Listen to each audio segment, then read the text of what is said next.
Start right here. 11. Start right here. 11. Start right here. 11. Because you got 2 more you're going to do right here. 11. Okay? So, let's do those last 2. Don't forget that first stitch right there. That's a good way to mess up your count. Because that's the top of a double crochet that you got to double crochet in. And then you double crochet in each one of the holes. Okay. Then we're going to slip stitch into the top of the chain 3. And we just finished a solid row. So now we're going to do a row with the holes. So what do? Yeah, we chain 4. Because that acts as a double crochet and a chain 1.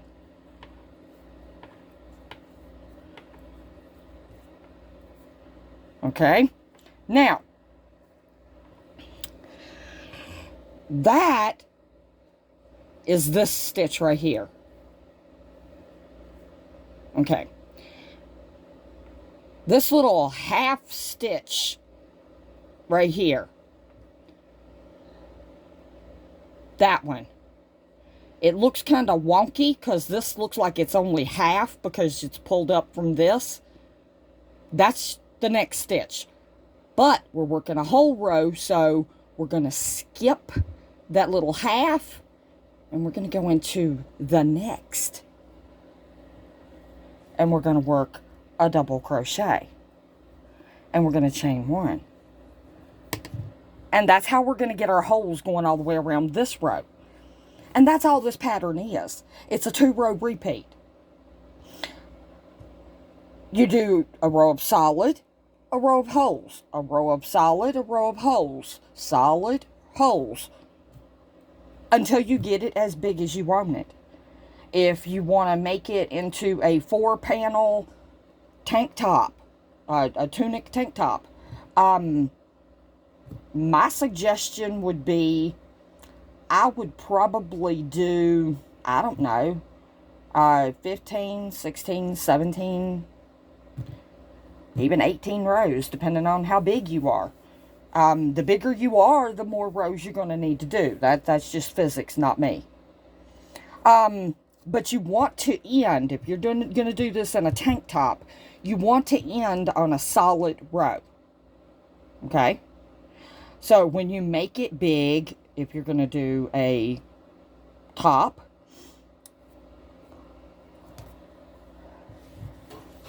hold one of the corners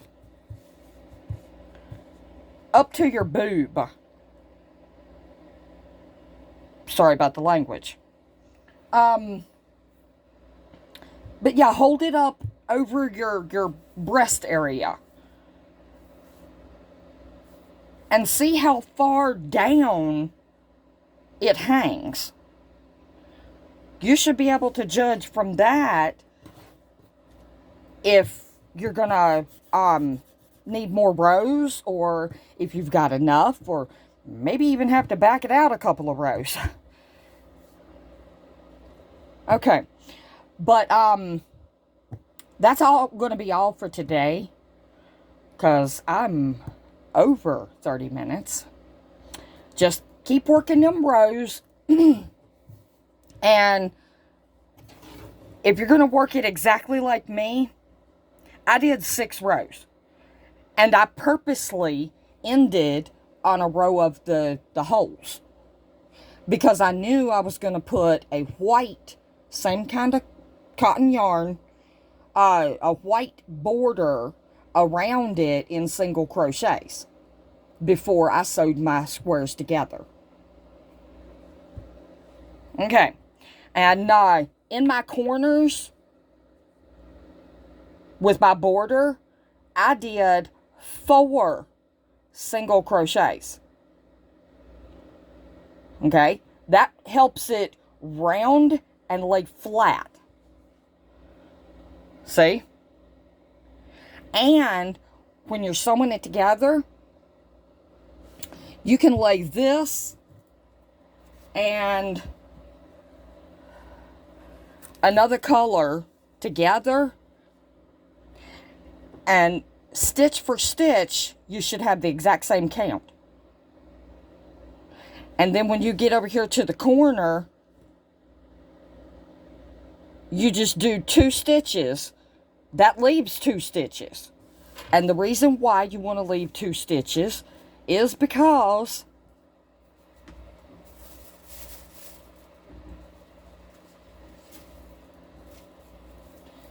when you go to put the rest of the panels,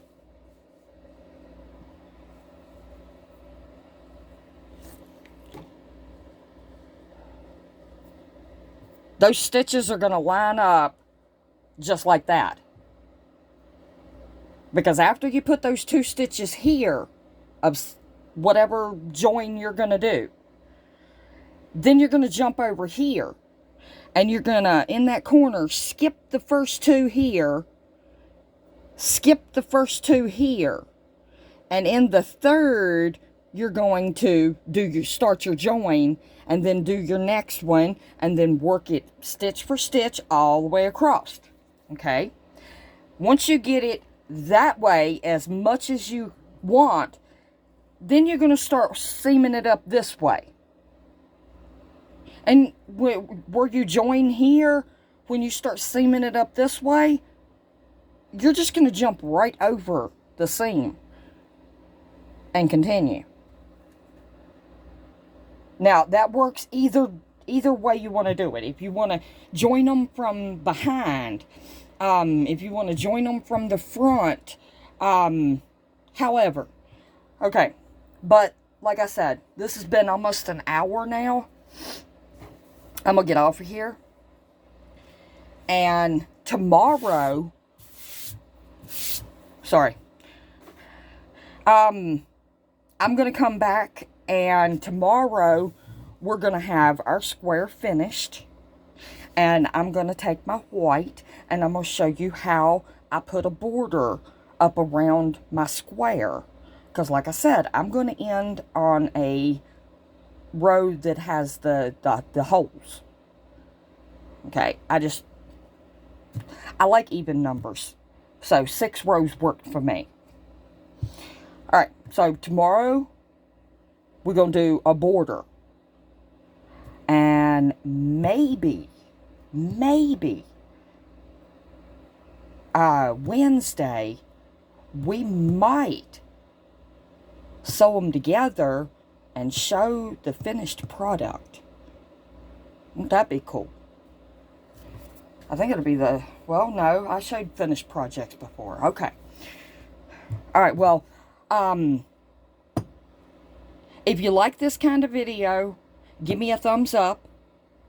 Leave me a comment if you want. If you got any questions, you can either leave me a comment asking the question, or I put my email address in the description box. You can email me if you have more of a descriptive question or descriptive comment, whatever. Let's see. Tell everybody that you know, if you like my channel and you are happy with the content that I've been putting up. Let everybody know that, hey, check out Val's Yarn Room on YouTube. She does some pretty cool stuff. Whatever. However you want to do it. But just tell people about it. And when I reach 100 subscribers, because I'm new at this. But I feel like, okay, if I reach 100 subscribers, well, that's a milestone for me. So, I will have a giveaway. And I will use a random comment picker. And I will pick one lucky person that comments and says whatever. I might have a specific thing to say. I don't know. But I will use that comment picker, and I will pick one person who left a comment on that particular video. That's how that kind of thing works. And that person will win some pretty cool stuff. Free. No shipping. No nothing. All out of my pocket. Me and my husband's pocket. I will mail you some pretty cool stuff. Okay. So, before I have an hour-long video, I think that'll be enough for today. Stay tuned for tomorrow. Alright. I will see you when I see you. Bye, y'all.